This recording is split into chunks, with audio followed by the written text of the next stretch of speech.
In this video, we're going to state and prove something called the subgroup criteria theorem, which is the standard way of showing that a particular subset is a subgroup.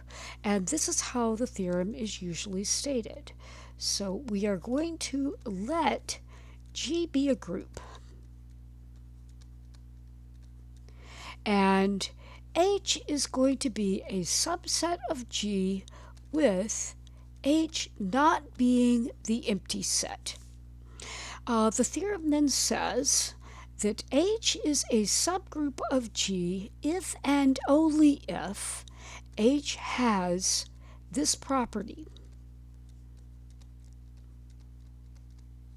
And the property is, for every pair of elements drawn from the subset H, the product A times B inverse will live inside H. Now, this particular property does not say anything about B inverse being in H. It's this weird property. And now what I want to do is I want to prove this particular theorem. It is an if and only if theorem, so we have to prove both directions. The forward direction is what I'm going to prove first. So the proof of the forward direction.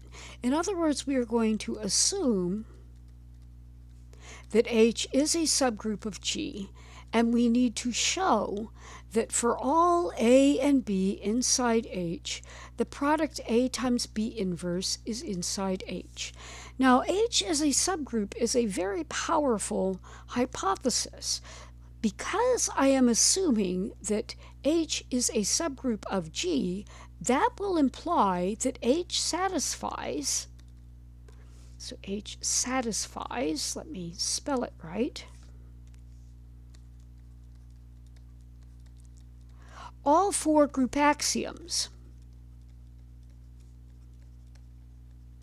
And in particular, we know that the group identity does belong to H, and we know that if A happens to be in H, then A inverse is in H, and if B is in H, then we know that B inverse is in H.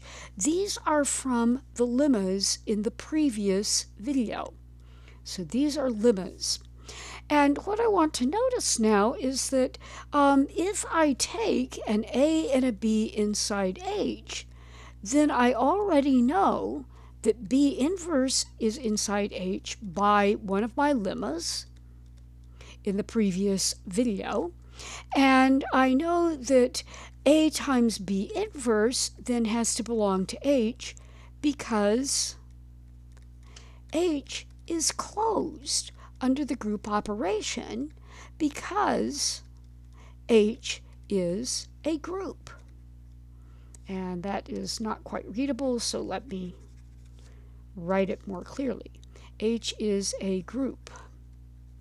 And hence, what we have shown is that if H is a subgroup of G, then for every pair of elements inside H, we do have A times B inverse does indeed belong to H. And so the forward direction of the proof is now done. The hard work is actually the backwards direction. So the proof of the backwards direction, and this is actually the interesting direction because this is the thing that gives us the test for being a subgroup. We're going to assume that for all pairs of elements A and B inside H, we know that A times B inverse is inside H. And we want to show that H is a subgroup of G. In other words, what we need to do is we need to show that H is a full-fledged group under G's operation. So in other words, we need to show H satisfies all four group axioms.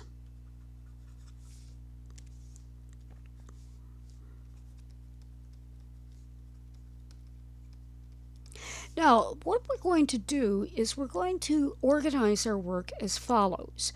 We're not actually going to worry about closure first. We're going to take care of the easiest axiom, which is associativity, first. Then we'll worry about showing that there is actually an identity element. Then we will worry about getting inverses, and then we will worry about showing closure. So we are first of all going to work on axiom 2, the associativity axiom.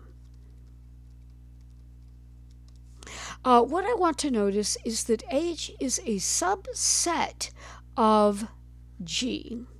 So the group operation, I'm just going to call it star. We know that star is associative on G, and that will imply that star must be associative on H. If star was not associative on H, that would break it being associative on G. So in other words, associativity is inherited. And let me spell that word right. Associativity is inherited from the group G. All right, the next thing that I want to do is I want to show that H has a group identity element. So I need to show H has an identity element. Now, the fact that H is not empty says there exists somebody inside H. So our property now kicks in and says that if I look at A and A in H, and I'm going to actually say that since A and itself belong to H, I know that A times A inverse also belongs to H. But A times A inverse is the group identity element, and the group identity element will be an identity in H as well as G. So E is in H, and so H has an identity element. So the identity element axiom has been satisfied. The next thing that I want to do is I want to show that inverses work. In other words, I want to show that if H is any element of H, then H has an inverse inside H. And what I'm going to do is I'm going to use the previous part of the proof. At this point, we know that E is inside H, and if we assume that little h is inside H, then our big property says E times H inverse belongs to H. That's what our property says. But what I want to notice is that E times H inverse, of course, is just H inverse. So H inverse is inside capital H, and of course H times H inverse is equal to E, which is the group identity for H as well as G. So H has inverses. We have the inverse axiom satisfied. Well, the last axiom that we need to satisfy then is closure. So what about closure? Now in closure, what we need to do is we need to assume that A and B are inside H, And we have to show that A times B is inside H. And our property doesn't say that. But I'm going to let A and B inside H. Then the previous part of our proof says that we know that B inverse is inside H. And so now what I want to do is I want to look at the property.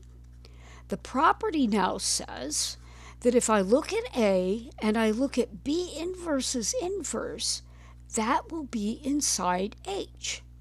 And I know this since A is in H and B inverse is in H. But A times B inverse's inverse is nothing more than A times B. So A times B is inside H, and what we now have is that H is closed. And we have now shown that H satisfies. So H satisfies all four group axioms using the same operation that G uses. So using the operation for the group G. And what that means is that H is a group. H is a subset of G, and the group operations are the same.